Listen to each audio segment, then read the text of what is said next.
Qu'est-ce que est l'hyperglycémie? L'hyperglycémie correspond à l'augmentation du taux de sucre dans le sang. Si le diabète n'est pas la seule cause, elle constitue toutefois la principale. Dans cet article, nous vous expliquons de quoi il s'agit et comment on peut la détecter. Quand nous parlons d'hyperglycémie, nous parlons d'un taux élevé de glucose dans le sang.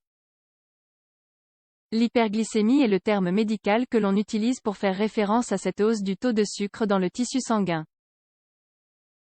La consommation d'aliments entraîne une ingestion de glucose, y compris lorsque l'on mange des aliments que nous n'identifions pas comme sucrés. Ce glucose qui pénètre dans le corps doit aller aux cellules pour que celles-ci travaillent. S'il y a un problème pour que le sucre consommé pénètre dans les cellules, celui-ci continue à circuler dans le sang. Cela entraîne l'hyperglycémie. L'hormone qui est presque toujours impliquée est l'insuline. La fonction primordiale de celle-ci est de faire en sorte que le glucose pénètre dans les organes. Taux de sucre dans le sang. Un taux de sucre dans le sang est considéré normal pour une personne à jeun lorsqu'il est compris entre 70 et 110 mg par décilitre. Si on détecte une valeur supérieure à 110 mg par décilitre mais inférieure à 140 mg par décilitre, nous serions en présence d'une intolérance au glucose. C'est une situation intermédiaire qui précède le diabète. Enfin, si le taux de glycémie à jeun est supérieur à 140 mg par décilitre à plusieurs reprises ou supérieur à 200 mg par décilitre lors d'une seule prise à n'importe quel moment de la journée, on diagnostique alors le diabète. Le diabète est la maladie par excellence de l'hyperglycémie. Cause de l'hyperglycémie. Telle que nous l'avons évoqué, la cause de la plupart des cas d'hyperglycémie est le diabète. Beaucoup de personnes découvrent qu'elles en souffrent lors d'une prise de sang de routine. Certaines personnes le découvrent lorsqu'elles consultent pour certains symptômes étranges qu'elles commencent à expérimenter. Il peut y avoir une faible réponse des cellules à l'hormone insuline, diabète de type 2. En outre, une faible production d'insuline dans le pancréas peut être en cause, diabète de type 1. Le deuxième cas est celui qui requiert obligatoirement de l'insuline sous forme de médicament. Mais le diabète n'est pas le seul responsable de l'hyperglycémie. Les situations suivantes peuvent également en être responsables. Consommation de corticoïdes. Quand nous devons consommer des corticoïdes pour une autre maladie telle que la dexaméthasone, la bétaméthasone ou la prednisone, nous pouvons augmenter notre taux de sucre dans le sang.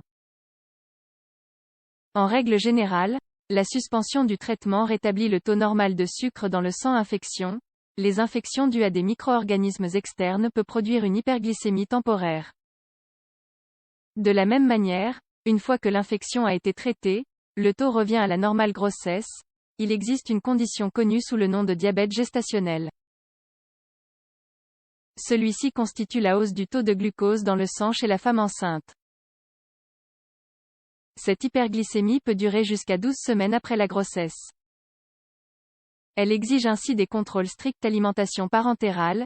Si un patient reçoit de la nourriture par voie intraveineuse parce qu'il ne peut pas s'alimenter par la bouche, cela peut entraîner une dérégulation de son mécanisme d'insuline. Dans ce cas, on remarquera des épisodes d'hyperglycémie qu'on devra corriger en modifiant la formule de l'aliment intraveineux que le patient reçoit. Symptômes. Les symptômes de l'hyperglycémie se manifestent souvent d'une manière progressive. Tel que nous l'avons évoqué, certaines personnes découvrent qu'elles souffrent de diabète lors d'un simple contrôle de routine. L'hyperglycémie n'est pas toujours symptomatique. Les 3 symptômes les plus courants de la hausse du sucre dans le sang sont polydipsie, augmentation de la soif. Polyurie, augmentation de la quantité d'urine. Polyphagie, augmentation de l'appétit. Si l'hyperglycémie se prolonge dans le temps, des problèmes plus graves se manifesteront. L'un des signes d'alarme sont les infections qui mettent du temps à se résoudre, tout comme les blessures qui ne cicatrisent pas comme elles devraient. Ces 2 signes mettent en évidence un taux élevé de sucre qui s'est maintenu dans le temps. Les symptômes les plus dangereux sont ceux qui apparaissent plus tard. Ceux-ci touchent souvent des systèmes spécifiques du corps humain tels que le système nerveux, le système circulatoire et les organes de la vue. Conséquences de l'hyperglycémie. la persistance des symptômes de l'hyperglycémie est très dangereuse. Les conséquences du maintien d'un taux de sucre dans le sang élevé peuvent être mortelles. Parmi les maladies qui dérivent de cette situation, on peut citer insuffisance rénale, rétinopathie, troubles dans la rétine oculaire avec perte de la vue, cardiopathie, troubles du cœur, vasculopathie, problèmes circulatoires en règle générale, surtout dans les vaisseaux sanguins les plus fins du corps, neuropathie, changement du comportement nerveux des nerfs des mains et des pieds.